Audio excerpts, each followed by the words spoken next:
وأم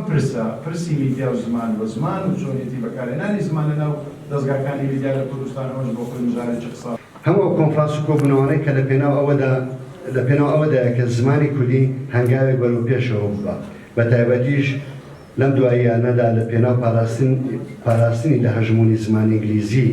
ترسان لە زالبوونی زمانی ئینگلیزی بەسەر زمانی کوردیدا لە نێو ڕۆشنبیران و خەمخۆرانی زمانی کوردیدا لە ئاستێکی زۆر بەرزدایە. تەنانەت لە سەردەمی دەوڵەتی تورکیەدا زمانی کوردی قەدەغە کراوە و ڕێگە پێ نەدراوە کە بە شێوەیەک فەرمی لە قوتابخانەکاندا بخوێندرێت. مەترسی لەسەر زمانی کوردی هەیە لە بناغەوە، یعنی وەکو باسمان کرد لە باخچەی ساوانەوە بگرە لە ئەو هەموو قوتابخانە ئەهلیانی کەوا هەیە، یعنی بایەخ و ئیهتیمام بە زمانی کوردی نادرێ، کەسێک کەوا کەسێکی بێگانە دێتە ئێرە لێرە بۆ نمونە لەو زانکۆی ئێمە چەندین مامۆستای زمانی دیکەمان هەیە، بۆ نمونە برا عەرەبەکان زۆر لێرن، یعنی مامۆستا هەیە لێرە ڕێزم هەیە 10 ساڵە لێرەیە، یعنی لە کاتی کردنەوەی ئەو زانکۆی لێرە، بەڵام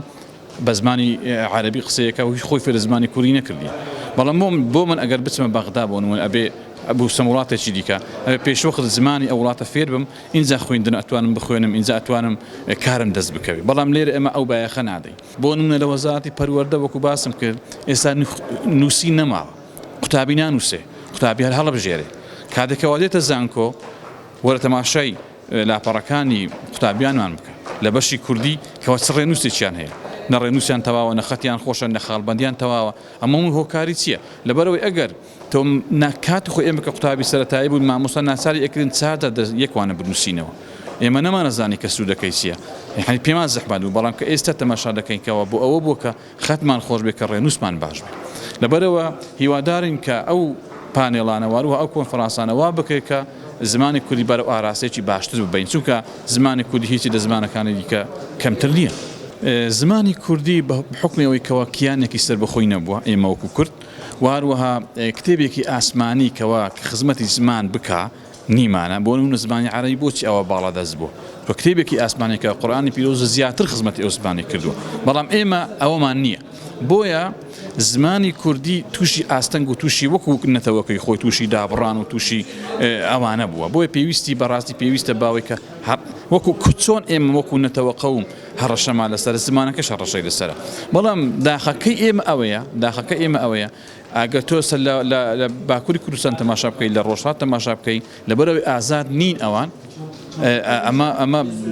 ئەوەیە بەڕاستی، بەڵام ئێمە بۆ خۆمان لە دوای ڕاپەڕینەوە توێکەوە چیمان بۆ زمانی کوردی کردیە کە خۆمان ئازادین. لەبەرەوە زمانی کوردی بەڵێتوانم بڵێن زمانی کوردی زمانی زانستە، زمانی فەلسەفەیە، ئەگەر بێت و بایەخی پێ بدرێت، ئەگەر بێت و ئەکادمیستەکان هەمووی یەک دەنگ بن لەسەر ئەوەی کە ئێمە چی بکەین بۆ ئەوەی کەوا زمانێکی ساندار دابنین. بۆ نمونە ئەو ئاستەنگانی کە لە زمانی کوردیان، بۆ نمونە لە ڕێنووس، بۆ نمونە لە خاڵبەندی، بۆ لە زۆر شتەیە، حتا لە ئیملا بەلاتینی بنووسیان بە هەر ئەلفبایەکەی عەرەبی بنووسین کێشە هەیە، ڕاستە، بەڵام لە زمانی ئینگلیزیش هەیە، لە زمانی فەڕەنسیش هەیە، یعنی ئەو کێشانێکەوە لە زمانی فەڕەنسی و ئینگلیزی هەیە ڕەنگە لە زمانی کوردی هەربوونیان نەبێ، بەڵام بۆ ئەوان توانیان بگەنە ئەو ئاستە ئێمە نەمان توانی. خۆناغی کەمەوەیە کە چۆن وا بکەین کە زمانی کوردی بڕاتە ناو مارکێتینگەوە، یعنی خەڵک بۆ ئەوەی کە ئیشی دەستکەوێت پێویستە زمانی کوردی بزانێت. دیارە باسەکە لەسەر زمانی کوردی نییە، باسەکە لەسەرەوەی هەموو ژینگەیە کە زمانێکی تیا بەکارهێنرێت پێویستی بەوەیە کە سیاست و پلاندانانێکی دانرا و سیستماتیکیە بێ. هەرێمی کوردستان سیاست و پلاندانانی زمانی کوردی نییە، یا بڵێن سیاست و پلاندانانی زمانی نییە، هەتاکو ئێستاش بۆ نمونە زمانی عەرەبی لە دادگاکانی هەرێمی کوردستان زمانی حاکمە، عریزەکان بە عەرەبین، گرێبەستەکان بە عەرەبین، زۆربەی شتەکان بە عەرەبین. ئێمە حکوومەتی هەرێمی کوردستان پێویستە ئاگایی دروست بێتەوە بۆی چۆن وا بکەین کە تاکێکی کوردی شانازی بە زمانەکەی خۆیەوە بکات، پێویستە کە دەوروبەرەکەی وابێت پێویستەکانی بە زمانی کوردی جێبەجێ بکرێت. کاتێک کە پێویستەکانە بە زمانی کوردی جێبەجێ بوو ئۆتۆماتیکیان تۆ شانازی پێوەکەی، بەڵام ئەمە بۆکو بۆشایەک ماوەتەوە ئێستاش بەڕاستی خەمخواردنێکی جددی کە ئەم دیدارە دەمانە کاری لەسەر بکەین. پێشنیارەکانمان کۆمەڵێک بابەتی جۆراوجۆرن، لە ڕووی بازرگانیەوە ئێمە پێشنیارەکەین بە حکوومەتی هەرێمی کوردستان، لە ڕووی پەروەردەوە پێشنیار دەدەین حکوومەتی هەرێمی کوردستان، لە ڕووی وەزارەتی خوێندنی باڵا پێشنیار دەدەین، لە وەزارەتە جیاوازەکان بە تایبەت وەزارەتی ڕۆشنبیری ئێمە هاوکاری حکوومەتەکەین. بۆ نمونە کۆمپانیەکانی هەرێمی کوردستان بەشێک لە سزاکان و بەشێک لە باجەکانیان کە لەسەریان دەدرێت پێویستە تەرخان بکرێت بۆ گرنگیدان بە زمانی زمانی کوردی بۆ نمونە ژمارەی فیلمەکان بە زمانی کورد لە هەرێمی کوردستانە زۆر کەمن ئەمە وای کردو کە تاکی ئەم پەنابەتە بەر فیلمە بیانەکان فیلمە تورکیەکان فیلم عەرەبیەکان فیلمە ئینگلیزیەکان لە کاتێکا کە ئەگەر بۆشایی بەڵێن فیلم و سینەما بە زمانی کوردی پڕ بکرێتەوە خەڵک شانازی بە زمانەکە خۆی بکات ئەمانە کۆمەڵی پێشنیارن کە ئێمە دەخێنە ڕوو ئێمە بەڕاستی پێویستمان بە خەم خواردنێکی جدی هەیە لەم دۆخە و پێویستە حکوومەت یاریمی کوردستان ئاگای لەوە بێت کە بەلایەنێکەوە ناکرێت منداڵێک لە هەرێمی کوردستانە سیستەمی پەروەردە تێپەڕێنێ و زمانی کوردی نەزانێت زمانی کوردی زمانێکی زۆر پێشکەوت و زمانێکی زۆر دەوڵەمەندە و ئێمە بەڕاستی دەتوانین بڵین بۆ هەموو شێکی بیانی وشەی کوردیمان هەیە بە دیالکتە جیاوازەکان بەڵام ئەوەی کە ئێستا ئێمە هەستمان پێکردو پەراوێز خستنە ئەوەی کە تەنها بۆ منە کوردی ناوەڕاست لە هەرێمی کوردستانە کاری پێکرێ توێژەرێک کە دێ بە کوردی ناوەڕاست